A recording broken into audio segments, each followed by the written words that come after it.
आज 4 अप्रैल है और आप सुन सकते हैं आवाज़।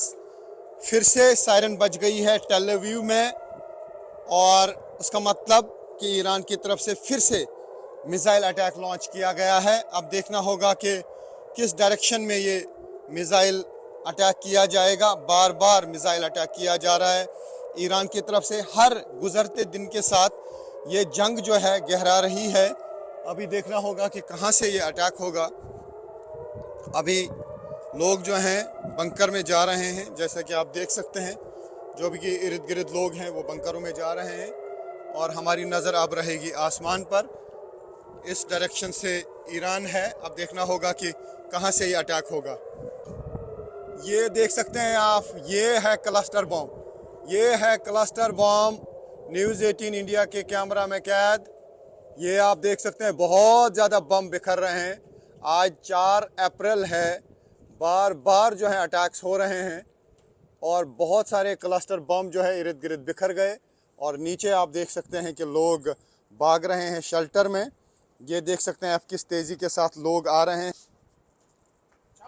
अभी ज़ोरदार धमाके होंगे।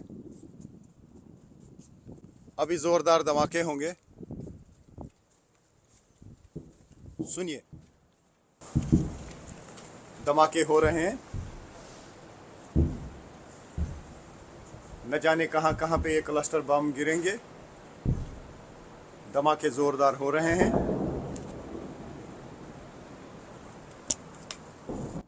तो आप सुन सकते हैं जोरदार धमाके हो रहे हैं।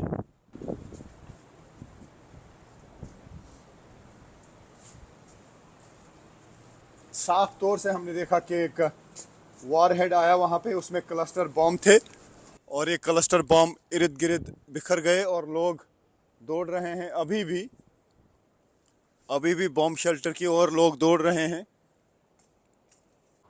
तो आज 4 अप्रैल है, रात का टाइम है। एक ज़ोरदार अटैक हुआ फिर से ईरान की तरफ से इसराइल पर और हमने देखा आसमान में एक वॉरहेड आ गया क्लस्टर बॉम्ब्स का और वो बॉम्ब इर्द गिर्द बिखर गए और ज़ोरदार धमाके हुए काफ़ी टाइम तक।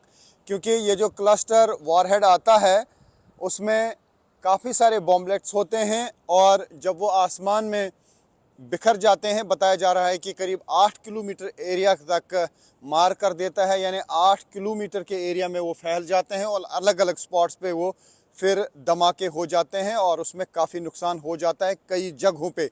और अभी तक क्लस्टर वॉरहेड जो है यानी क्लस्टर बॉम्ब्स का अभी भी कोई तोड़ इसराइल के पास नहीं है। जब भी वहाँ से मिसाइल आता है, वॉरहेड आता है, तो उसमें क्लस्टर बॉम्ब्स देखे जाते हैं और उसका इंटरसेप्शन नहीं होता है। क्योंकि अगर इंटरसेप्ट करने भी पड़े तो फिर अगर उसमें 80 बॉम्ब्स होते हैं तो 160 कम से कम 160 फिर अभी इंटरसेप्टर्स लगाना पड़ेंगे जो एयर डिफेंस सिस्टम को खाली कर सकता है। तो ऐसे में इंटरसेप्टर्स नहीं भेजे जाते हैं उस वॉरहेड के लिए जिसमें क्लस्टर बम होते हैं। तो फिलहाल अटैक्स का सिलसिला जारी है। हालांकि खबरें ऐसी भी आई हैं कि शायद इसराइल और यूएस की तरफ से आज ईरान पे अटैक नहीं किए जाएंगे, क्योंकि अभी भी एक पायलट जो है वो मिसिंग बताया जा रहा है। उसकी तलाश लगातार जारी है। हालांकि इसराइल की तरफ से दावा किया गया है कि एक पायलट को रेस्क्यू किया गया है। आपको मालूम होगा कि एक F-15E फाइटर जेट जो है उसको मार गिराया गया है ईरान में और उसमें 2 पायलट सवार थे। एक के बारे में दावा किया है इसराइल ने कि एक को ज़िंदा रेस्क्यू किया गया है और एक की तलाश अभी जारी है। ईरान की तरफ से भी लोगों से कहा गया है कि वो अगर कहीं पर भी पायलट को देखेंगे तो फ़ौरन वो IRGC को इन्फॉर्म करें और उसके लिए एक रिवॉर्ड भी अनाउंस किया गया है। तो फ़िलहाल ऐसा लगता है कि ये जंग जो है लगातार गहरा रही है, हर गुज़रते दिन के साथ गहरा रही है ये जंग। न सिर्फ इसराइल और ईरान में बल्कि लेबनान में भी लगातार जंग जारी है इसराइली फोर्सेस और हिजबुल्लाह के दरमियान। साथ ही कुवैत पे भी जो नए हमले हुए हैं वहाँ पर भी काफ़ी नुकसान हुआ है। साथ ही UAE हो या फिर सऊदी अरब हो और कतर हो या बहरीन हो और या फिर इराक हो, ये सारी जगहें जो हैं लगातार ईरान के निशाने पर हैं। तो फ़िलहाल जिस तरीके से काफ़ी इम्पोर्टेंट जगहों पे अभी तक यूएस और इजरायली फोर्सेस ने ईरान में हमले किए हैं, तो ईरान ने भी बताया जा रहा है कि काफ़ी जगहों की एक लिस्ट बनाई है और अगर यूएस और इजरायली फोर्सेस का हमला जारी रहा तो उस लिस्ट के मुताबिक भी फिर ईरान हमले कर सकता है।